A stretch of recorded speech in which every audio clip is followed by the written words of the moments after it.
എല്ലാവർക്കും നമസ്കാരം. പുതിയൊരു സെഷനിലേക്ക് ഏവർക്കും സ്വാഗതം. ഇന്ന് എത്തിയിരിക്കുന്നത് വളരെ സന്തോഷത്തോടു കൂടിയാണ്. കാരണം കഴിഞ്ഞ ദിവസം, അതായത് സെപ്റ്റംബർ 27 നടന്ന സെക്രട്ടേറിയറ്റ് അസിസ്റ്റന്റ് പരീക്ഷയിലെ മലയാളം ചോദ്യങ്ങളാണ് എന്നെ ഇത്രമാത്രം സന്തോഷവാനാക്കിയത്. എന്തായിരിക്കും അതിന്റെ കാരണം എന്ന് നിങ്ങൾക്കറിയാം. മലയാളവുമായി ബന്ധപ്പെട്ട് നമ്മുടെ പരീക്ഷയ്ക്ക് ചോദിച്ചിട്ടുള്ള 90% ചോദ്യങ്ങളും നമ്മൾ ക്ലാസ്സിൽ ചർച്ച ചെയ്തിട്ടുള്ളതാണ്. നല്ല രീതിയിൽ തന്നെ പരീക്ഷയ്ക്ക് പെർഫോം ചെയ്യാൻ നിങ്ങൾക്ക് സാധിച്ചിട്ടുണ്ടാകും എന്ന വിശ്വാസത്തിൽ ഞാൻ കാര്യത്തിലേക്ക് കടക്കുകയാണ്. നമ്മുടെ പരീക്ഷയിൽ ചോദിച്ച മലയാളം ചോദ്യങ്ങളുടെ ശരിയായ ഉത്തരങ്ങളും അതിന്റെ വിശകലനങ്ങളും ഉള്ളടങ്ങിയിട്ടുള്ളതാണ് ഇന്നത്തെ സെഷൻ. എൻട്രിയിലെ ക്ലാസ്സുകൾ നിങ്ങൾക്ക് എങ്ങനെ പ്രയോജനപ്പെടുന്നു പരീക്ഷകൾക്ക് എന്ന കാര്യം കൂടി നിങ്ങൾ കമന്റ് ചെയ്യാൻ മറക്കരുത്. പ്രത്യേകിച്ച് മലയാളം ക്ലാസ് നിങ്ങളെ എത്രത്തോളം സഹായിക്കുന്നുണ്ട് നല്ല മാർക്ക് നേടി പാസ്സാകാൻ എന്ന കാര്യം കൂടി നിങ്ങൾ കമന്റ് ചെയ്യുക. അപ്പൊ നമുക്ക് കാര്യത്തിലേക്ക് കടക്കാം. സെക്രട്ടേറിയറ്റ് അസിസ്റ്റന്റ് പരീക്ഷയിലെ മലയാളം ചോദ്യങ്ങൾ 88 മുതൽ 100 വരെയുള്ള ചോദ്യങ്ങളാണ് മലയാളത്തിൽ നിന്ന് ചോദിച്ചിട്ടുണ്ടായിരുന്നത്. 88ാമത്തെ ചോദ്യത്തിലേക്ക് നമുക്ക് കടക്കാം. അവൻ എന്ന പദം എങ്ങനെ പിരിച്ചെഴുതാം? ആ അധികം വൻ, ആ അധികം വൻ, അവ അധികം അൻ, ആ അധികം അൻ. ഇതിൽ ഏതാണ് ശരിയായ ഉത്തരം എന്നുള്ളതാണ് ചോദ്യം. ഉത്തരത്തിലേക്ക് കടക്കുന്നതിന് മുൻപ് ഒരു പ്രധാനപ്പെട്ട കാര്യം പറയട്ടെ. നിങ്ങൾ ഈ പരീക്ഷ എഴുതിയിട്ടുള്ളവരാണെങ്കിൽ നിങ്ങൾ എത്ര മാർക്ക് കിട്ടി എന്ന കാര്യം കമന്റ് ചെയ്യാൻ ഞാൻ നേരത്തെ പറഞ്ഞിരുന്നു. അതുപോലെ തന്നെ നിങ്ങൾ ഈ പരീക്ഷ എഴുതാത്തവരാണെങ്കിൽ, നിങ്ങൾ ഈ പരീക്ഷ എഴുതിയിരുന്നുവെങ്കിൽ നിങ്ങൾക്ക് എത്ര മാർക്ക് കിട്ടുമായിരുന്നു എന്ന കാര്യം കൂടി, മലയാളത്തിന് എത്ര മാർക്ക് കിട്ടുമായിരുന്നു എന്ന കാര്യം കൂടി ഈ വീഡിയോയ്ക്ക് താഴെ കമന്റ് ചെയ്യാൻ മറക്കരുത്. അപ്പോ അവൻ എന്ന വാക്ക് നമുക്ക് എങ്ങനെ പിരിച്ചെഴുതാം? ഓപ്ഷൻ ഇല്ലെങ്കിൽ പോലും നമ്മൾ ശരിയായ ഉത്തരം കണ്ടെത്തും. കാരണം എന്താണ്? അത്രയും തവണ ക്ലാസ്സിൽ പറഞ്ഞിട്ടുള്ളതാണ് അവൻ എന്ന പദം പിരിച്ചെഴുതുന്നതിനെ കുറിച്ച്. ഏതാ ശരിയായ ഉത്തരം? ആ അധികം അൻ ആണ് അവൻ. ആ എന്ന ചുട്ടെഴുത്തിനോടൊപ്പം അൻ എന്ന പുല്ലിംഗ പ്രത്യയം ചേരുമ്പോഴാണ് ഏത് വാക്കുണ്ടാകുന്നത്? അവൻ എന്ന വാക്കുണ്ടാകുന്നത്. ഇതുപോലെ ആ എന്ന ചുട്ടെഴുത്തിനോടൊപ്പം അൾ എന്ന സ്ത്രീലിംഗ പ്രത്യയം ചേരുമ്പോഴാണ് അവൾ എന്ന വാക്കുണ്ടാകുന്നത്, അല്ലെ? ഇതുപോലെ തന്നെ ആ എന്ന ചുട്ടെഴുത്തിനോടൊപ്പം ത എന്ന നപുംസകലിംഗ പ്രത്യയം ചേരുമ്പോഴാണ് അത് എന്ന വാക്കുണ്ടാകുന്നത്. ഇതെല്ലാം തന്നെ പലയാവർത്തി ക്ലാസ്സിൽ പറഞ്ഞിട്ടുള്ളതാണ്. നിങ്ങൾ ശരിയാക്കിയിട്ടുണ്ടാകും എന്ന് ഞാൻ വിചാരിക്കുന്നു. അടുത്ത ചോദ്യത്തിലേക്ക് കടക്കാം. ചോദ്യം ഇതാണ്: 4-5 എന്ന പദത്തെ ഘടക പദങ്ങളാക്കുക. ഓപ്ഷൻ എ 4ഉം 5ഉം, ഓപ്ഷൻ ബി 4 അല്ലെങ്കിൽ 5, ഓപ്ഷൻ സി 4ഓ 5ഓ, ഓപ്ഷൻ ഡി 4ൽ 5. വളരെ എളുപ്പമല്ലേ? നമ്മൾ പറഞ്ഞിട്ടുണ്ട് ദ്വന്ദ്വ സമാസവുമായിട്ടൊക്കെ ബന്ധപ്പെട്ടും അതല്ലാതെയും, അല്ലെ, ഘടക പദങ്ങളിലും ഒക്കെ നമ്മൾ ഈ കാര്യം ചർച്ച ചെയ്തിട്ടുള്ളതാണ്. 4-5 എന്നുള്ളത് എങ്ങനെ വിഗ്രഹിക്കാം? 4ഓ 5ഓ. അതായത് നിന്റെ കയ്യിൽ എത്ര പേനയുണ്ട് എന്ന് ചോദിച്ചാൽ എന്റെ കയ്യിൽ ഒരു 4-5 പേന ഉണ്ടാകും എന്ന് പറഞ്ഞാൽ അതിന്റെ അർത്ഥം എന്താണ്? എന്റെ കയ്യിൽ 4 പേനയാകാനും 5 പേനയാകാനും തുല്യ സാധ്യത എന്നാണ് അതുകൊണ്ട് അർത്ഥമാക്കുന്നത്. ദ്വന്ദ്വ സമാസത്തിന് ഉദാഹരണമാണ്. സാധാരണഗതിയിൽ ദ്വന്ദ്വ സമാസം അത് വിഗ്രഹിക്കുമ്പോൾ എന്ന ശബ്ദം വെച്ചുകൊണ്ടാണ് വിഗ്രഹിക്കുന്നത്. രാപകൽ, രാവും പകലും, അച്ഛനമ്മമാർ, അച്ഛനും അമ്മയും, അങ്ങനെ എന്ന ശബ്ദം വെച്ചുകൊണ്ടാണ് ദ്വന്ദ്വ സമാസത്തിൽ സാധാരണഗതിയിൽ വിഗ്രഹിക്കാറുള്ളത് അല്ലെങ്കിൽ ഘടകപദങ്ങളാക്കാറുള്ളത്. പക്ഷെ 4-5 എന്ന ഉദാഹരണത്തിൽ 4ഓ 5ഓ എന്നാണ് വിഗ്രഹിക്കേണ്ടത്. പലയാവർത്തി ക്ലാസ്സിൽ പറഞ്ഞിട്ടുള്ളതാണ്. നിങ്ങൾ ശരിയാക്കിയിട്ടുണ്ടാകും എന്ന് ഞാൻ വിചാരിക്കുന്നു. അടുത്ത ചോദ്യത്തിലേക്ക് കടക്കാം. താഴെ തന്നിരിക്കുന്നവയിൽ അലിംഗ ബഹുവചനത്തിന് ഉദാഹരണം ഏത് എന്നുള്ളതാണ് അടുത്ത ചോദ്യം, അല്ലെ? എത്രയാവർത്തി പറഞ്ഞിട്ടുണ്ട്? ഓപ്ഷൻ എ ജനങ്ങൾ, ഓപ്ഷൻ ബി വനിതകൾ, ഓപ്ഷൻ സി ശാസ്ത്രികൾ, ഓപ്ഷൻ ഡി വൈദ്യർ. ഇതിൽ ഏതാണ് അലിംഗ ബഹുവചനത്തിന് കൊടുക്കാവുന്ന ഉദാഹരണം? എന്താണ് അലിംഗ ബഹുവചനം? ലിംഗമില്ലാത്തത് അലിംഗം എന്നാണോ? തീർച്ചയായും അല്ല. അലിംഗം എന്ന് പറഞ്ഞാൽ ലിംഗ വ്യത്യാസമില്ലാത്തത് എന്നാണ്. അതായത് സ്ത്രീലിംഗവുമാകാം പുല്ലിംഗവുമാകാം എന്ന അർത്ഥത്തിൽ വരുന്ന ബഹുവചന പദങ്ങളെയാണ് അലിംഗ ബഹുവചനം എന്ന് വിളിക്കുന്നത്. അതായത് ഒരു ഗ്രൂപ്പിനെ കുറിച്ച് പറയുമ്പോൾ ആ ഗ്രൂപ്പില് ആണുങ്ങളും ഉണ്ടാകാം പെണ്ണുങ്ങളും ഉണ്ടാകാം. ഇതിൽ ജനങ്ങൾ എന്ന വാക്ക് നോക്കിക്കേ. ജനങ്ങൾ എന്ന വാക്ക് ആണുങ്ങളും പെണ്ണുങ്ങളും കൂടിച്ചേരുന്നതാണ്. അപ്പൊ ജനങ്ങൾ എന്ന വാക്ക് തന്നെയാണ് ശരിയായ ഉദാഹരണം. പിന്നെ വനിതകൾ എന്ന് പറയുമ്പോൾ അവിടെ ആര് മാത്രമേ ഉള്ളൂ? പെണ്ണുങ്ങൾ മാത്രമേ ഉള്ളൂ. അപ്പൊ അതെങ്ങോട്ട് പോകും? സലിംഗ ബഹുവചനമാണ്. ശാസ്ത്രികൾ, വൈദ്യർ തുടങ്ങിയ വാക്കുകളിൽ അല്ലെ ഒരു വ്യക്തിയെ കുറിക്കാനാണ് അല്ലെ വ്യക്തിയുടെ പേരിനോടൊപ്പം ഈ പറയുന്ന വാക്കുകൾ ഉപയോഗിക്കുന്നത്. അപ്പോ അതും എന്തു തന്നെയാണ്? പൂജക ബഹുവചനമാണ്, അലിംഗ ബഹുവചനമല്ല. ഒരു വ്യക്തിയെ കുറിക്കാനായിട്ട് വ്യക്തിയുടെ പേരിനോടൊപ്പം അർ അല്ലെങ്കിൽ കൾ എന്ന ബഹുവചന പ്രത്യയം ചേർത്താൽ അത് പൂജക ബഹുവചനമാണ് തുടങ്ങിയ കാര്യങ്ങൾ നമ്മൾ ചർച്ച ചെയ്തിട്ടുണ്ട്. അപ്പോ ഉദാഹരണങ്ങൾ ഉൾപ്പെടെയാണ് നമ്മൾ ക്ലാസ്സിൽ ചർച്ച ചെയ്തിട്ടുള്ളത്. നിങ്ങൾക്ക് ശരിയായ ഉത്തരം കിട്ടിയിട്ടുണ്ടാകും എന്ന് ഞാൻ വിചാരിക്കുന്നു. അടുത്ത ചോദ്യത്തിലേക്ക് കടക്കുന്നു. ചോദ്യം ഇതാണ്: താഴെ തന്നിരിക്കുന്നവയിൽ സ്ത്രീലിംഗത്തിന് ഉദാഹരണം ഏതാണ്? ഓപ്ഷൻ എ വിലാസി, ഓപ്ഷൻ ബി യോദ്ധ്രി, ഓപ്ഷൻ സി വിനോദി, ഓപ്ഷൻ ഡി സിംഹം. ഏതാണ് ശരിയായ ഉത്തരം? സിംഹം എന്നുള്ളത് ഉദാഹരണമല്ല എന്ന് നമുക്ക് ഉറപ്പിക്കാം. കാരണം സിംഹം എന്നുള്ളത് പുല്ലിംഗ പദമാണ്, സിംഹി എന്നുള്ളതാണ് അതിന്റെ സ്ത്രീലിംഗ പദം എന്ന് നമ്മൾ പറഞ്ഞിട്ടുള്ളതാണ്. പിന്നെ വിനോദി എന്ന വാക്കും വിലാസി എന്ന വാക്കും, അതിൽ വിനോദി എന്ന വാക്ക് വിനോദിക്കുന്നവൻ അല്ലെങ്കിൽ ചെപ്പടി വിദ്യക്കാരൻ എന്നൊക്കെയാണ് വിനോദി എന്ന വാക്കിന്റെ അർത്ഥം. പിന്നെ യോദ്ധ്രി എന്ന വാക്ക് യോദ്ധാവിന്റെ സ്ത്രീലിംഗ പദമാണ്. നമ്മളത് ക്ലാസ്സിൽ ചർച്ച ചെയ്തിട്ടില്ല. എന്നിരുന്നാൽ പോലും ഒരു സാമാന്യമായി ചിന്തിച്ചാൽ നമുക്ക് ശരിയായ ഉത്തരം കിട്ടുന്ന ഒരു ചോദ്യം കൂടിയായിരുന്നു ഇത്. ഇതിൽ വിലാസി എന്ന വാക്കിന്റെ അർത്ഥം പറഞ്ഞില്ല. വിലാസി എന്ന വാക്കിന്റെ അർത്ഥം എന്താണ്? സുന്ദരമായ അല്ലെങ്കിൽ വിലാസത്തോട് കൂടിയ എന്നൊക്കെയാണ് അർത്ഥം. അല്ലാതെ അത് സ്ത്രീലിംഗ പുല്ലിംഗ പദമേ അല്ല. വിനോദി എന്നുള്ളതിന് വിനോദിപ്പിക്കുന്നവൻ എന്നാണ് അർത്ഥം. അതിന്റെ സ്ത്രീലിംഗ പദം എന്താണെന്ന് നോക്കിക്കേ, വിനോദിനി എന്നുള്ളതാണ് അതിന്റെ സ്ത്രീലിംഗ പദം. യോദ്ധാവ് എന്ന വാക്കിന്റെ സ്ത്രീലിംഗ പദം യോദ്ധ്രിയാണ്. സിംഹം എന്ന വാക്കിന്റെ സ്ത്രീലിംഗ പദം എന്താണ്? സിംഹി എന്നാണ്. സിംഹിണി എന്നില്ല കേട്ടോ, സിംഹി എന്നുള്ളതാണ് സ്ത്രീലിംഗ പദം. കിട്ടിയല്ലോ? വളരെ എളുപ്പമുള്ള ചോദ്യമായിരുന്നു. അടുത്ത ചോദ്യം ഒരുപാട് തവണ ക്ലാസ്സിൽ ചർച്ച ചെയ്തിട്ടുള്ള ചോദ്യം: ഭക്ഷിക്കാൻ ആഗ്രഹിക്കുന്നവൻ എന്നതിന്റെ ഒറ്റപ്പദം ഏതാണ്? പിപാസു, ഭിതൃക്ഷു, ഭുഭുക്ഷു, മുമുക്ഷു. ഇതിൽ ഏതാണ് ഭക്ഷിക്കാൻ ആഗ്രഹിക്കുന്നവൻ എന്നുള്ളതിന്റെ ഒറ്റപ്പദം? ശരിയായ ഉത്തരം കിട്ടിയോ? ശരിയായ ഉത്തരം ഓപ്ഷൻ സി ആണ്, ബുഭുക്ഷു ആണ് ശരിയായ ഉത്തരം. ഓപ്ഷനുകൾ അടക്കം നമ്മൾ ക്ലാസ്സിൽ ചർച്ച ചെയ്തിട്ടുണ്ട്. നോക്കാം നമുക്ക്. പിപാസു എന്ന് പറഞ്ഞാൽ കുടിക്കാൻ ആഗ്രഹിക്കുന്നവനാണ്. ദിദൃക്ഷു എന്ന് പറഞ്ഞാല് ഇവിടെ തന്നിട്ടുള്ള ഓപ്ഷൻ ബി അവർ ഉദ്ദേശിച്ചത് ദിദൃക്ഷു ആയിരിക്കും, എഴുതിയപ്പോ ഇങ്ങനെയായി പോയതാകാം. അപ്പൊ ദിദൃക്ഷു എന്ന് പറഞ്ഞാൽ ആരാണ്? കാണാൻ ആഗ്രഹിക്കുന്നവനാണ്. ബുഭുക്ഷു എന്ന് പറഞ്ഞാലാണ് ആരാകുന്നത്? ഭക്ഷിക്കാൻ ആഗ്രഹിക്കുന്നവൻ എന്നർത്ഥം കിട്ടുന്നത്. മുമുക്ഷു എന്ന് പറഞ്ഞാൽ ആരാണ്? മോക്ഷം ആഗ്രഹിക്കുന്ന ആളാണ്. ഓപ്ഷനുകൾ അടക്കം നമ്മൾ ക്ലാസ്സിൽ ചർച്ച ചെയ്തിട്ടുള്ളതാണ്. ശരിയായ ഉത്തരത്തിലേക്ക് നമുക്ക് എളുപ്പം എത്തിച്ചേരാൻ സാധിച്ചിട്ടുണ്ടാകും എന്ന് ഞാൻ വിചാരിക്കുന്നു. അടുത്ത ചോദ്യം നോക്കിക്കേ. ട്രാൻസ്ലേഷൻ, പരിഭാഷയുമായി ബന്ധപ്പെട്ടതാണ് അടുത്ത ചോദ്യം. ഫുൾ ഗ്രോ വിത്തൗട്ട് വാട്ടറിങ്, ഇത് മലയാളത്തിലേക്ക് പരിഭാഷപ്പെടുത്താനാണ് ആവശ്യപ്പെട്ടിട്ടുള്ളത്. വഷളന് വെള്ളം വേണ്ട, വെള്ളം വേണ്ട വഷളന് വളരാൻ, വഷളന് വളരാൻ വെള്ളം വേണ്ട, വഷളന്മാർ വെള്ളമില്ലാതെ വളരും. ഇതിൽ ഏതാണ് ശരിയായ പ്രയോഗം? ശരിയായ പ്രയോഗം ഓപ്ഷൻ സി ആണ്, വഷളന് വളരാൻ വെള്ളം വേണ്ട. അതായത് പ്രത്യേകിച്ച് ഒന്നും ചെയ്തില്ലെങ്കിൽ പോലും, പ്രത്യേകിച്ച് സഹായിച്ചില്ലെങ്കിൽ പോലും, പ്രത്യേകിച്ച് എന്തെങ്കിലും ഉപദേശങ്ങൾ കൊടുത്തില്ലെങ്കിൽ പോലും വിഡ്ഢികൾ എന്ത് ചെയ്യും? വളരും എന്നുള്ളതാണ്. മറ്റുള്ളവരുടെ അനുഭവങ്ങളിൽ നിന്നോ അല്ലെങ്കിൽ മറ്റുള്ളവരുടെ ഉപദേശങ്ങളിൽ നിന്നോ ആണ് നമ്മൾ പഠിക്കേണ്ടത്. അപ്പോൾ ഒരുവൻ ബുദ്ധിമാനായി തീരണമെങ്കിൽ, വിവേകശാലിയായി തീരണമെങ്കിൽ മറ്റുള്ളവരുടെ അനുഭവങ്ങളിൽ നിന്ന് പാഠങ്ങൾ ഉൾക്കൊള്ളേണ്ടതുണ്ട്. പക്ഷെ ഒന്നും ചെയ്യാതെ തന്നെ എന്ത് ചെയ്യാൻ സാധിക്കും? ഒരു വിഡ്ഢിക്ക് വളരാൻ സാധിക്കും. മറ്റുള്ളവരുടെ കാര്യങ്ങളിൽ ഇടപെടുകയുമില്ല, മറ്റുള്ളവരുടെ കാര്യം അന്വേഷിക്കുകയുമില്ല, താനായി തന്റെ പാടായി എന്ന നിലയ്ക്ക് ജീവിക്കുന്നവർ, അല്ലെ, ചുറ്റും നടക്കുന്ന കാര്യങ്ങൾ കാണാത്തവർ അല്ലെങ്കിൽ കണ്ടിട്ടും കണ്ണടയ്ക്കുന്നവർ, അത്തരക്കാരെയാണ് നമ്മൾ വിഡ്ഢികൾ എന്ന് വിളിക്കുന്നത്.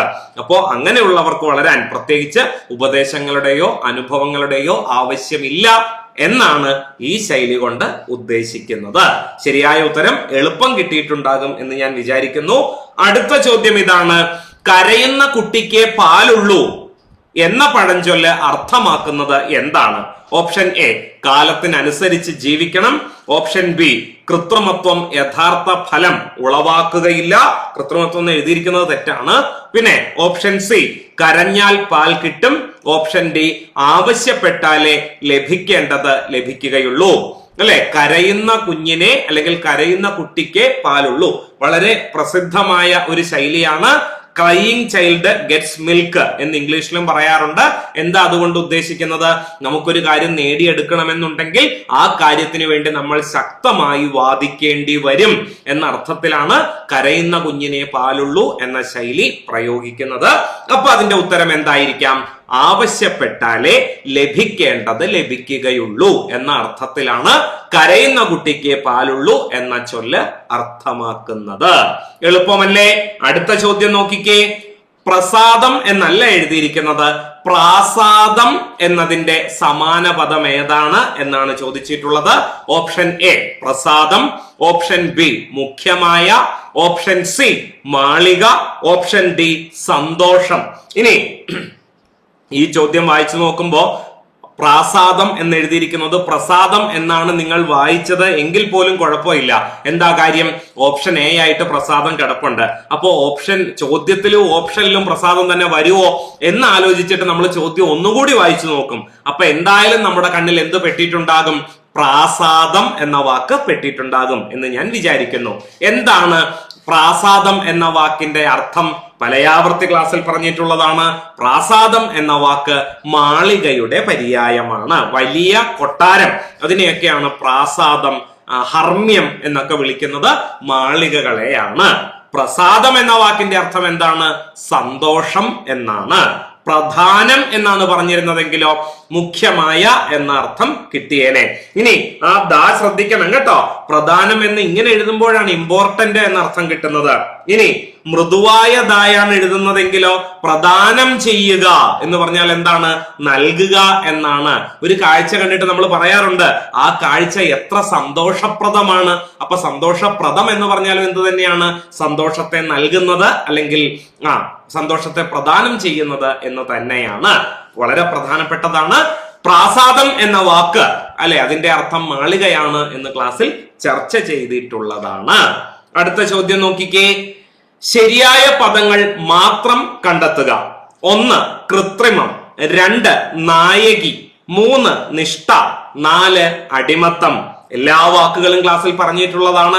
നിങ്ങളിൽ പലരും സംശയങ്ങളായിട്ട് എന്നോട് ചോദിച്ചിട്ടുള്ളതുമാണ്. ശരിയായ ഉത്തരം കിട്ടിയോ? ശരിയായ പദങ്ങൾ മാത്രം അടങ്ങിയ ഗണം കണ്ടെത്താനാണ് ചോദ്യം. കണ്ടെത്തിയിട്ടുണ്ടാകും എന്ന് ഞാൻ വിചാരിക്കുന്നു. ശരിയായ ഉത്തരം ഏതാണ്? ഓപ്ഷൻ ഡി ആണ്. 1ഉം 4ഉം. അതായത് കൃത്രിമം എന്ന് എഴുതിയിരിക്കുന്നത് ശരിയാണ്, അടിമത്തം എന്ന് എഴുതിയിരിക്കുന്നതും ശരിയാണ്. നായകി എന്നുള്ളത് തെറ്റാണ്, നായിക എന്നുള്ളതാണ് ശരിയായ പ്രയോഗം. പലയാവർത്തി ക്ലാസ്സിൽ പറഞ്ഞിട്ടുണ്ട്.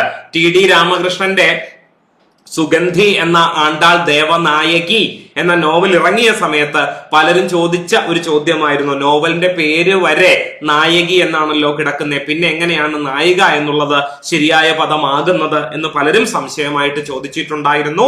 നായകി എന്ന പ്രയോഗം നായിക എന്ന അർത്ഥത്തിൽ പ്രയോഗിക്കുന്നത് ഏത് ഭാഷയിലാണ്?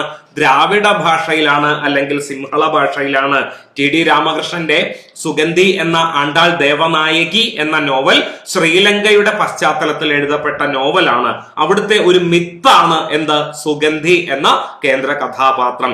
അതുകൊണ്ടാണ് ആ ഒരു പശ്ചാത്തലത്തിൽ എഴുതപ്പെട്ട നോവൽ ആയതുകൊണ്ടാണ് ദേവനായകി എന്ന് ടി.ഡി. രാമകൃഷ്ണൻ പ്രയോഗിച്ചത്. ഇത് ക്ലാസ്സിൽ നമ്മൾ ചർച്ച ചെയ്തിട്ടുള്ള കാര്യമായിരുന്നു. നിങ്ങൾക്ക് കിട്ടിയിട്ടുണ്ടാകും എന്ന് ഞാൻ വിചാരിക്കുന്നു. പിന്നെ നിഷ്ഠ എന്ന വാക്ക്, നിഷ്ഠ, ആത്മനിഷ്ഠ, സ്വയം നിഷ്ഠ എന്നൊക്കെ പറയാറുണ്ട് അല്ലെ. നിഷ്ഠ എന്ന് പറഞ്ഞാൽ ക്രമം എന്ന അർത്ഥത്തിലാണ് പ്രയോഗിക്കുന്നത്. അതെങ്ങനെയാണ്? ഇങ്ങനെയാണ് എഴുതേണ്ടത് അല്ലെ. നിഷ്ഠ എന്ന് എഴുതേണ്ടത് ഇങ്ങനെയാണ്. അധികര വർണ്ണമാണ് ഉപയോഗിക്കേണ്ടത്. നിഷ്ഠ.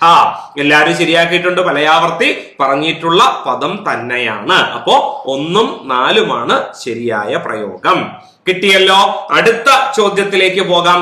ശരിയായ വാക്യം കണ്ടെത്തുക അല്ലെ. ഒത്തിരി തവണ പറഞ്ഞിട്ടുണ്ട്. പദശുദ്ധിയിലും ഇത് കടന്നു വന്നിട്ടുണ്ട്, വാക്യശുദ്ധിയിലും കടന്നു വന്നിട്ടുണ്ട്.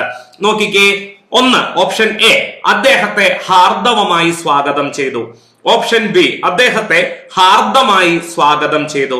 ഓപ്ഷൻ സി അദ്ദേഹത്തെ ഹാർദമായി സ്വാഗതം ചെയ്തു. ഓപ്ഷൻ ഡി അദ്ദേഹത്തെ ഹാർദവമായി സ്വാഗതം ചെയ്തു. ഏതാ ശരിയായ പ്രയോഗം? ക്ലാസ് അറ്റൻഡ് ചെയ്തിട്ടുള്ളവരാണെങ്കിൽ നിങ്ങൾ പറയും 4 തെറ്റായ വാക്യങ്ങളാണ് എന്ന് നിങ്ങൾ പറയും. അപ്പൊ ഞാൻ പറഞ്ഞ മറ്റൊരു കാര്യം നിങ്ങൾ ഓർക്കുന്നുണ്ടോ? എപ്പോഴും PSC പരീക്ഷയുടെ ഉത്തരമായിട്ട് വേണ്ടത് MPA ആണ്, MCA അല്ല എന്ന് ഞാൻ ക്ലാസ്സിൽ പറയാറുണ്ട് അല്ലെ. MCA എന്ന് പറഞ്ഞാൽ മോസ്റ്റ് കറക്റ്റ് ആൻസർ, MPA എന്ന് പറഞ്ഞാലോ മോസ്റ്റ് പ്രോബബിൾ ആൻസർ. തന്നിട്ടുള്ള 4 ഓപ്ഷനുകളിൽ വെച്ച് ഏറ്റവും ശരിയായ ഉത്തരം ഏത് എന്ന് കണ്ടെത്തുകയാണ് നമ്മുടെ ധർമ്മം. ഹൃദയപൂർവം അല്ലെങ്കിൽ സ്നേഹത്തോടെ എന്ന അർത്ഥത്തിൽ ഉപയോഗിക്കേണ്ട വാക്ക് ഏതാണ്? ഹാർദമാണ്. അതിന് എന്ത് ചെയ്യേണ്ട കാര്യമില്ല, ഇരട്ടിപ്പിക്കേണ്ട ആവശ്യമില്ല. അതിന്റെ കാരണം എന്താണ്? ചില്ലക്ഷരങ്ങൾക്ക് ശേഷം വരുന്ന വർണ്ണം ഇരട്ടിക്കേണ്ടതില്ല എന്ന നിയമത്തിന്റെ അടിസ്ഥാനത്തിൽ ഹാർദം എന്ന് എഴുതുമ്പോൾ ഒരു ദാ മതി എന്ന് ഞാൻ ക്ലാസ്സിൽ പറഞ്ഞിട്ടുണ്ട്. പക്ഷെ തന്നിട്ടുള്ള 4 ഓപ്ഷനുകളിലും എന്തുണ്ട്? ഇരട്ടിച്ച ദകാരമാണ് നമുക്ക് കാണാൻ സാധിക്കുന്നത്. അപ്പോ ആ തെറ്റല്ല ചോദ്യകർത്താവ് ഉദ്ദേശിച്ചത് എന്ന് നമുക്ക് മനസ്സിലായി. പിന്നെ നമ്മൾ പറഞ്ഞിട്ടുള്ള മറ്റൊരു പ്രധാനപ്പെട്ട കാര്യം എന്താണ്? ഹാർദവം എന്നൊരു വാക്ക് മലയാളത്തിൽ ഇല്ല. ഹൃദയപൂർവം അല്ലെങ്കിൽ സ്നേഹത്തോടെ എന്ന അർത്ഥത്തിൽ ഉപയോഗിക്കുന്ന വാക്ക് ഏതാണ്? ഹാർദമാണ് എന്ന് നമ്മൾ പറഞ്ഞിട്ടുണ്ട്. അപ്പൊ നമുക്ക് എന്ത് പറയാം? ഓപ്ഷൻ എ അല്ല, സി അല്ല, ഡി അല്ല എന്ന് മനസ്സിലാക്കാം. അപ്പൊ ശരിയായ ഉത്തരം ഓപ്ഷൻ ബി ആണ് എന്ന നിഗമനത്തിലേക്ക് നമ്മൾ എത്തിച്ചേർന്നിട്ടുണ്ടാകും. ശരിയല്ലേ? അടുത്ത ചോദ്യം നോക്കിക്കേ. കുട്ടിച്ചോറാക്കുക എന്ന ശൈലിയുടെ അർത്ഥം എന്താണ്? കുട്ടിച്ചോറാക്കുക അല്ലെ, നമ്മൾ നിത്യജീവിതത്തിൽ ഉപയോഗിക്കാറുള്ളതാണ് അല്ലെ. അവൻ വന്നാണ് അത് കുട്ടിച്ചോറാക്കിയത് എന്ന് പറയാറുണ്ട്. കുട്ടിച്ചോറുണ്ടാക്കുക എന്നാണോ, അഴിമതി കാണിക്കുക എന്നാണോ, കബളിപ്പിക്കുക എന്നാണോ, നശിപ്പിക്കുക എന്നാണോ? ഏതർത്ഥത്തിലാണ് കുട്ടിച്ചോറാക്കുക എന്ന ശൈലി പ്രയോഗിക്കുന്നത്? വളരെ എളുപ്പമല്ലേ? ഓപ്ഷൻ സി, നശിപ്പിക്കുക എന്ന അർത്ഥത്തിലാണ് കുട്ടിച്ചോറാക്കുക എന്ന ശൈലി പ്രയോഗിക്കുന്നത്. കിട്ടിയല്ലോ? അടുത്ത ചോദ്യത്തിലേക്ക് പോകാം. ചോദ്യം ഇതാണ്: ഉന്നതം എന്ന പദത്തിന്റെ വിപരീതം താഴെ തന്നിരിക്കുന്നവയിൽ ഏതാണ്?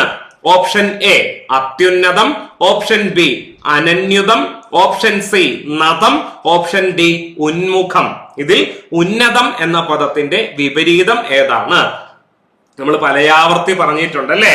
നദം വിപരീതം ഉന്നതം, അല്ലെങ്കിൽ നിമ്നം വിപരീതം നിമ്നം വിപരീതം ഉന്നതം, രണ്ടും നമ്മൾ പറഞ്ഞിട്ടുണ്ട്. നദം എന്ന വാക്കിന് താഴ്ച എന്നും ഉന്നതം എന്ന വാക്കിന് ഉയർച്ച എന്നുമാണ് അർത്ഥം. പിന്നെ നദോന്നത എന്നൊരു വൃത്തം മലയാളത്തിലുണ്ട്. ഏതാണ്? വഞ്ചിപ്പാട്ട് വൃത്തമാണ് നദോന്നത. ഓളപ്പരപ്പിലൂടെ വള്ളം താന്നും പൊങ്ങിയും താന്നും പൊങ്ങിയും താന്നും പൊങ്ങിയുമാണ് പോകുന്നത്. ആ ഈണത്തിന്റെ അല്ലെങ്കിൽ ആ താളത്തിന്റെ ക്രമത്തെ ഓർമ്മപ്പെടുത്തുന്നതിന് വേണ്ടിയിട്ടാണ് താന്നും പൊങ്ങിയും എന്ന അർത്ഥം വരുന്ന നദം, ഉന്നതം എന്നീ വാക്കുകൾ ചേർത്തുകൊണ്ട് വൃത്തത്തിന് നദോന്നത എന്ന പേര് കൊടുത്തിട്ടുള്ളത്. ക്ലാസ്സിൽ പറഞ്ഞതൊക്കെ എക്സാം ഹാളിൽ വെച്ച് നിങ്ങൾ ഓർത്തോ? പെട്ടെന്ന് നമ്മൾ ശരിയായ ഉത്തരത്തിലേക്ക് എത്തിച്ചേർന്നിട്ടുണ്ടാകും. ഉന്നതം എന്ന വാക്കിന്റെ വിപരീതം നദം ആണ്. അത്യുന്നതം എന്ന് പറഞ്ഞാൽ എന്താണ്? ഒരുപാട് ഉയരങ്ങളിൽ എന്ന അർത്ഥത്തിലാണ് അത്യുന്നതം എന്ന വാക്ക് ഉപയോഗിക്കുന്നത്. അനന്യുതം എന്ന് പറഞ്ഞാലോ അങ്ങനെ ഒരു പ്രയോഗമില്ല. അന്യൂനം എന്ന വാക്കുണ്ട്. അന്യൂനം എന്ന് പറഞ്ഞാൽ അതിന്റെ അർത്ഥം എന്താണ്? അന്യൂനം, കുറവല്ലാത്തത് എന്നുള്ള അർത്ഥത്തിലാണ്. ഉന്മുഖം എന്ന് പറഞ്ഞാൽ എന്താണ്? താല്പര്യമാണ്. ഉന്മുഖം എന്ന വാക്കിന്റെ വിപരീതം എന്താണ്? വിമുഖമാണ്. ശരിയല്ലേ? ഓപ്ഷൻ അടക്കം നമ്മൾ ക്ലാസ്സിൽ ചർച്ച ചെയ്തിട്ടുണ്ട്. അധോമുഖം എന്ന വാക്കും ഉന്മുഖത്തിന്റെ വിപരീതമായിട്ട് എഴുതാവുന്നതാണ്. ഉന്മുഖം എന്ന വാക്കിന് മുഖം ഉയർത്തിപ്പിടിച്ച് എന്നർത്ഥമുണ്ട്.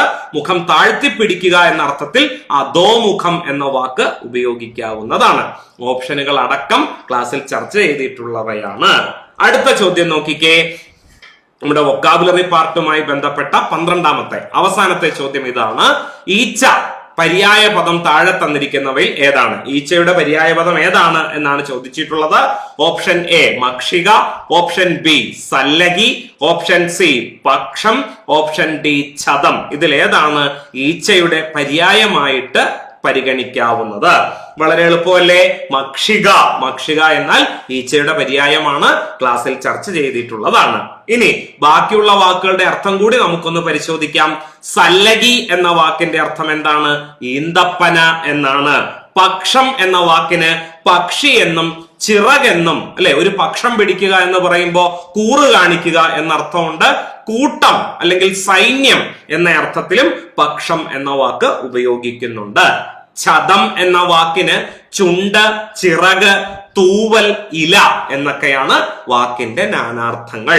ഒരുപക്ഷെ അതിനെക്കുറിച്ച് നമുക്ക് കൃത്യമായ ധാരണ ഉണ്ടായിട്ടില്ല എങ്കിൽ പോലും ഈച്ചയുടെ പര്യായ പദമാണ് മക്ഷിക എന്ന കാര്യം എല്ലാവർക്കും അറിവുള്ളതായിരിക്കും എന്ന് ഞാൻ വിചാരിക്കുകയാണ്.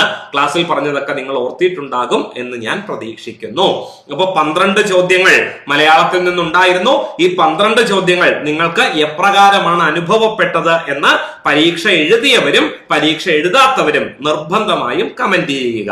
ഇനി ഈ ചോദ്യങ്ങൾ കൂടാതെ മലയാള സാഹിത്യ വിഭാഗത്തിൽ നിന്ന്, സാംസ്കാരിക വിഭാഗത്തിൽ നിന്ന് ഒക്കെ ഏതാനും ചോദ്യങ്ങൾ കൂടി ചോദിച്ചിട്ടുണ്ടായിരുന്നു. അതുകൂടി ഈ സെഷനിൽ ഉൾപ്പെടുത്താം എന്ന് വിചാരിക്കുകയാണ്. ദാ നോക്കിക്കേ, ക്വസ്റ്റ്യൻ പേപ്പർ കോഡ് സിയിൽ 44-ാമത്തെ ചോദ്യം ഇതായിരുന്നു. കുമാരനാശാൻ എഴുതിയത് എന്തിന് ഭാരതരെ കരയുന്നു, പാരതന്ത്ര്യം വിധി കൽപ്പിതമാണ് തായേ, ഏത് കൃതിയിലെയാണ് ഈ വരികൾ എന്നതാണ് ചോദ്യം. Option A ഗ്രാമവൃക്ഷത്തിലെ Kuyil, option B ഒരു ഉത്ബോധനം, മൊത്തം തെറ്റാണ്, ഒരു ഉദ്ബോധനമാണ് അല്ലെ, ഒരു ഉദ്ബോധനമാണ്. ഓപ്ഷൻ സി ഒരു തീയക്കുട്ടിയുടെ വിചാരം, സിംഹപ്രസവം. ഇതിൽ ഏത് കൃതിയിലെ വരിയാണ് എന്തിന് ഭാരതരെ കരയുന്നു, പാരതന്ത്ര്യം വിധികൽപ്പിതമാണ് തായേ? ഭാരതരെ എന്നുള്ളതാണോ ശരിയായ പ്രയോഗം? അല്ല കേട്ടോ. എന്തായാലും ഈ വരികൾ ഒരു തീയക്കുട്ടിയുടെ വിചാരം എന്ന കൃതിയിലെ വരികളാണ്. ശരിയായ വരികൾ എങ്ങനെയാണ്, ഈ കൃതിയിലെ ശരിയായ വരികൾ എങ്ങനെയാണ് അറിയാം. എന്തിന് ഭാരതധരെ കരയുന്നു എന്നാണ് കേട്ടോ. മൊത്തം സ്പെല്ലിംഗ് മിസ്റ്റേക്ക് ആണ്. ഭാരതധരെ, എന്റെ ഭാരതമാകുന്ന അമ്മേ നീ എന്തിനാണ് കരയുന്നത്? പാരതന്ത്ര്യം എന്നുള്ളത് വിധി കൽപ്പിതമാണ് അമ്മേ എന്ന് പറഞ്ഞുകൊണ്ടാണ് അല്ലെ കുമാരനാശാൻ ഒരു തീയക്കുട്ടിയുടെ വിചാരം എന്ന കൃതിയിൽ വിലപിച്ചിരിക്കുന്നത്. ഭാരതരെ എന്നല്ല, ഭാരതധരെ എന്നാണ്. ഓക്കെ, ഒരു തീയക്കുട്ടിയുടെ വിചാരം എന്ന കൃതിയിലെ വരികളാണത്. അടുത്തത് കൃതി, കർത്താവ്, കഥാപാത്രങ്ങൾ എന്ന വിഭാഗത്തിൽ നിന്നും വന്നൊരു ചോദ്യമാണ്. മുച്ചീട്ട് കളിക്കാരന്റെ മകൾ എന്ന് വിളിക്കപ്പെടുന്ന കഥാപാത്രം ഏത്? മുച്ചീട്ട് കളിക്കാരന്റെ മകൾ സുഹറയാണോ, സൈനബയാണോ, ആയിഷയാണോ, പാത്തുമ്മയാണോ? ആരാണ് മുച്ചീട്ട് കളിക്കാരന്റെ മകൾ എന്ന കൃതിയിലെ കേന്ദ്ര കഥാപാത്രമായിട്ട് വരുന്നത്? മണ്ടൻ മൂത്താപ്പയും പിന്നെ ആരാണ്? സൈനബയുമാണ്. സൈനബ. അപ്പൊ ശരിയായ ഉത്തരം ആരാണ്? ഓപ്ഷൻ ബി സൈനബയാണ്. പിന്നെ സുഹറ ഏത് കൃതിയിലെ കഥാപാത്രമാണ്? ബാല്യകാല സഖിയിലാണ് സുഹറയും മജീദും പ്രധാന കഥാപാത്രങ്ങളായിട്ട് വരുന്നത്. പാത്തുമ്മയെ എല്ലാവർക്കും അറിയാം. ആരാണ്? പാത്തുമ്മയുടെ ആട് എന്ന കൃതിയിലെ കഥാപാത്രമാണ് ഐഷ. ഐഷുക്കുട്ടി എന്നൊരു ചെറുകഥ എഴുതിയിട്ടുണ്ട് വൈക്കം മുഹമ്മദ് ബഷീർ. വളരെ രസകരമായ ഒരു ചെറുകഥയാണ്. പെണ്ണുങ്ങളുടെ സ്വഭാവത്തെ കുറിച്ച് വിശകലനം ചെയ്യുന്ന ഒരു ചെറുകഥ കൂടിയാണ്. മറ്റൊരു അവസരത്തിൽ ആ കഥയിലേക്ക് നമുക്ക് കടക്കാം.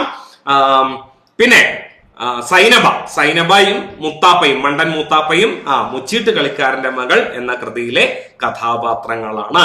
നിങ്ങൾ ഓർത്തിട്ടുണ്ടാകും ക്ലാസ്സിൽ ചർച്ച ചെയ്തത് എന്ന് ഞാൻ വിചാരിക്കുകയാണ്. കൃതി, കർത്താവ്, കഥാപാത്രങ്ങൾ ഇതൊക്കെ ഡീറ്റെയിൽഡ് ആയിട്ട് നമ്മൾ ചർച്ച ചെയ്തവയാണ്. അടുത്ത ചോദ്യം നോക്കിക്കേ.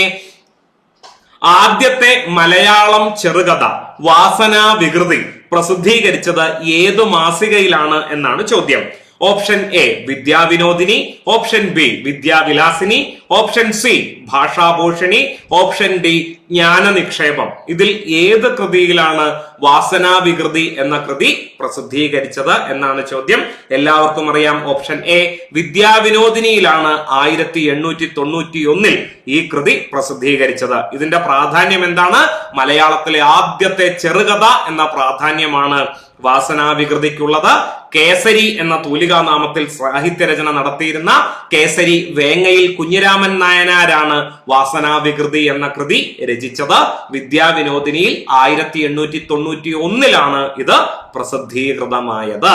കിട്ടിയല്ലോ. അടുത്ത ചോദ്യം നോക്കിക്കേ. നീലക്കുയിൽ എന്ന സിനിമയുടെ കഥയും തിരക്കഥയും എഴുതിയത് ആരാണ്? Option A P Bhaskaran, option B Uroob, option C Ramu Kariat, option D K Raghavan. ഇതിൽ ആരാണ് നീലക്കുയിൽ എന്ന സിനിമയുടെ കഥയും തിരക്കഥയും എഴുതിയത്? സംവിധാനം ചെയ്തത് പി ഭാസ്കരനും രാമു കാര്യാട്ടും ചേർന്നാണ് എന്ന് നമുക്കറിയാം. പക്ഷേ അതേ പേരിലുള്ള കഥയാണ് പിന്നീട് സിനിമയായിട്ട് അല്ലെങ്കിൽ തിരക്കഥയായിട്ട് മാറിയത്. കഥ എഴുതിയത് ആരാണ്? ഉറൂബ് എന്ന PC കുട്ടിക്കൃഷ്ണനാണ്. ശരിയായ ഉത്തരം ഓപ്ഷൻ ബി ആണ്. കാലത്തെ അതിജീവിച്ച് നിൽക്കുന്ന അപൂർവം എഴുത്തുകാരിൽ ഒരാളായ ഉറൂബ് കഥയും തിരക്കഥയും ഒരുക്കിയ സിനിമയാണ് നീലക്കുയിൽ. ഉറൂബ് എഴുതിയ അതേ പേരിലുള്ള കഥ ആധാരമാക്കിയാണ് സിനിമ ഒരുക്കിയത്. 1954 ഒക്ടോബർ 22-നായിരുന്നു ചിത്രത്തിന്റെ റിലീസ്. അപ്പൊ അതിന്റെ 70 കൊല്ലമായി അല്ലെ? 70 കൊല്ലമായതിന്റെ ആഘോഷമാണ്. അപ്പൊ ആ ഒരു അർത്ഥത്തിൽ കൂടി അല്ലെങ്കിൽ ആ ഒരു സെൻസിൽ കൂടിയാണ് ഈ ഒരു ചോദ്യം നമ്മുടെ പരീക്ഷയ്ക്ക് ചോദിച്ചിട്ടുള്ളത്. പിന്നെ രാജ്യത്തെ മികച്ച രണ്ടാമത്തെ സിനിമയ്ക്കുള്ള ഇന്ത്യൻ പ്രസിഡന്റിന്റെ വെള്ളി മെഡൽ നേടിയ ആദ്യ ചലച്ചിത്രം കൂടിയായി തീർന്നു നീലക്കുയിൽ. 12 വർഷങ്ങൾക്ക് ശേഷം നീലക്കുയിലിന്റെ സംവിധായകരിൽ ഒരാളായ രാമു കാര്യാട്ട് തനിച്ച് സംവിധാനം ചെയ്ത ചെമ്മീൻ ഇന്ത്യയിലെ മികച്ച സിനിമയ്ക്കുള്ള രാഷ്ട്രപതിയുടെ സ്വർണ്ണ മെഡൽ കരസ്ഥമാക്കിയതും മലയാള സിനിമയുടെ ചരിത്രത്തിൽ വെട്ടിത്തിളങ്ങുന്ന അധ്യായങ്ങളാണ്. അടുത്ത ചോദ്യം ഇതാണ്. അക്കിത എന്നല്ല, അക്കിത്തം ചൊല്ലൽ എന്നാണ് ശരിയായ രീതിയിൽ വേണ്ടിയിരുന്നത്. എന്നാലും ഈ ഒരു പ്രയോഗം കണ്ടപ്പോൾ തന്നെ നിങ്ങൾ ശരിയായ ഉത്തരത്തിലേക്ക് എത്തിച്ചേർന്നിട്ടുണ്ടാകും എന്ന് ഞാൻ വിചാരിക്കുകയാണ്. എന്ന ആചാരം ഇതുമായി ബന്ധപ്പെട്ടിരിക്കുന്നു. ഏതുമായി? ഇതുമായി എന്നും അല്ല വേണ്ടത്, ഏതുമായി എന്നായിരിക്കും വേണ്ടത്. പിന്നെ അക്കിത എന്നല്ല, അക്കിത്തം ചൊല്ലലാണ്. അക്കിത്തം ചൊല്ലൽ കൂടിയാട്ടമാണോ, മുടിയേറ്റാണോ, യക്ഷഗാനമാണോ, പടയണിയാണോ? അക്കിത്തം ചൊല്ലൽ എന്ന ആചാരം ഏത് കലാരൂപവുമായി ബന്ധപ്പെട്ടതാണ്? ഓപ്ഷൻ എ ആണ്, കൂടിയാട്ടമാണ് ശരിയായ ഉത്തരം. ക്ലാസ്സിൽ ചർച്ച ചെയ്ത് നിങ്ങൾ ഓർക്കുന്നുണ്ടോ? അരങ്ങ് വിധാനം, ഗോഷ്ടി കാട്ടുക, അക്കിത്തം ചൊല്ലൽ, അരങ്ങ് തളിക്കൽ എന്നിവ കൂടിയാട്ടവുമായി ബന്ധപ്പെട്ട പ്രധാന ചടങ്ങുകളാണ് എന്ന് ക്ലാസ്സിൽ ചർച്ച ചെയ്തിരുന്നു. നിങ്ങൾ ഓർക്കുന്നുണ്ട് എങ്കിൽ ഇതിന്റെ ശരിയായ ഉത്തരത്തിലേക്ക് നിങ്ങൾക്ക് എളുപ്പം എത്തിച്ചേരാൻ സാധിച്ചിട്ടുണ്ടാകും എന്ന് കരുതുന്നു. പിന്നെ അടുത്ത ചോദ്യം എന്താണ്? ഡാഷിന്റെ ഒരു ഭാഗമാണ് പൊരുളധികാരം. ഏതോ ഒരു കൃതിയുടെ ഒരു ഭാഗമാണ് പൊരുളധികാരം. ഏത് കൃതിയുടെ എന്നാണ് ചോദ്യം. Option A Purananuru, option B Tolkappiyam, option C Agathiyam, option D Thirukkural. ഇതിൽ ഏത് കൃതിയുടെ ഭാഗമാണ് പൊരുളധികാരം? എല്ലാവർക്കും അറിയാം, തൊൽക്കാപ്പിയം എന്ന കൃതിയുടെ ഭാഗമാണ് പൊരുളധികാരം. സംഘകൃതികളിൽ പ്രാധാന്യം അർഹിക്കുന്നതും തമിഴ് ഭാഷയിലെ ഏറ്റവും പഴയ വ്യാകരണ ഗ്രന്ഥവുമാണ് തൊൽക്കാപ്പിയം. തൊൽക്കാപ്പിയം എന്നത് തൊല്ല്, കാപ്പിയം എന്നീ 2 വാക്കുകൾ കൂടിച്ചേർന്നതാണ്. തൊൽ എന്നാൽ തല അഥവാ തുടക്കം എന്നും കാപ്പിയം എന്നാൽ കാവ്യം എന്നുമാണ് ഉദ്ദേശിക്കുന്നത്. തൊൽക്കാപ്പിയം എന്നതുകൊണ്ട് തലക്കാവ്യം അല്ലെങ്കിൽ മുതൽ കാവ്യം അഥവാ ആരംഭ കാവ്യം എന്നാണ് അർത്ഥം. പ്രാചീന തമിഴിലെ അല്ലെങ്കിൽ സംഘസാഹിത്യത്തിലെ ഏറ്റവും പഴയ കൃതിയായിട്ട് പരിഗണിക്കപ്പെടുന്ന ഒന്നാണ് തൊൽക്കാപ്പിയം. സുപ്രസിദ്ധമായ ഈ വ്യാകരണ ഗ്രന്ഥത്തിൽ എഴുത്തധികാരം, ചൊല്ലധികാരം, പൊരുളധികാരം എന്നിങ്ങനെ 3 ഭാഗങ്ങളിലായി 1603 സൂത്രങ്ങളാണ് ഉള്ളടങ്ങിയിട്ടുള്ളത്. എഴുത്തധികാരത്തിൽ അക്ഷരങ്ങളെ പറ്റിയും ചൊല്ലധികാരത്തിൽ പദങ്ങളെ പറ്റിയും പൊരുളധികാരത്തിൽ കവിതാ വിഷയങ്ങൾ, വൃത്തങ്ങൾ, രസാലങ്കാരങ്ങൾ എന്നിവയെ പറ്റിയുമാണ് പ്രതിപാദിച്ചിരിക്കുന്നത്. അപ്പോ ഇത്രയും ചോദ്യങ്ങളായിരുന്നു നമ്മുടെ പരീക്ഷയ്ക്ക് ചോദിച്ചിട്ടുണ്ടായിരുന്നത്. നിങ്ങൾക്ക് എളുപ്പം തന്നെ ഉത്തരം എഴുതാനായിട്ട് സാധിച്ചിട്ടുണ്ടാകും എന്ന് ഞാൻ വിചാരിക്കുന്നു. പരീക്ഷ എഴുതിയവരാണ് നിങ്ങളെങ്കിൽ ഇത്രയും ചോദ്യങ്ങൾക്ക് ഏതാണ്ട് 17ഓളം ചോദ്യങ്ങൾ നമ്മൾ ഇവിടെ ചർച്ച ചെയ്തു. ഈ 17 ചോദ്യങ്ങളിൽ എത്ര എണ്ണം നിങ്ങൾക്ക് ശരിയാക്കാൻ സാധിച്ചു എന്ന കാര്യം കമന്റ് ചെയ്യുക. ഒപ്പം തന്നെ എൻട്രിയിലെ മലയാളം ക്ലാസ്സുകൾ പരീക്ഷയ്ക്ക് തയ്യാറെടുക്കുന്നവർ എന്ന നിലയ്ക്ക് നിങ്ങൾക്ക് എത്രത്തോളം പ്രയോജനപ്പെടുന്നു എന്ന കാര്യം കൂടി സൂചിപ്പിക്കുക. ഓക്കെ, അപ്പൊ മറ്റൊരു സെഷനുമായി നമുക്ക് വീണ്ടും കാണാം. ഇന്നത്തേക്ക് അവസാനിപ്പിക്കുന്നു. നന്ദി, നമസ്കാരം.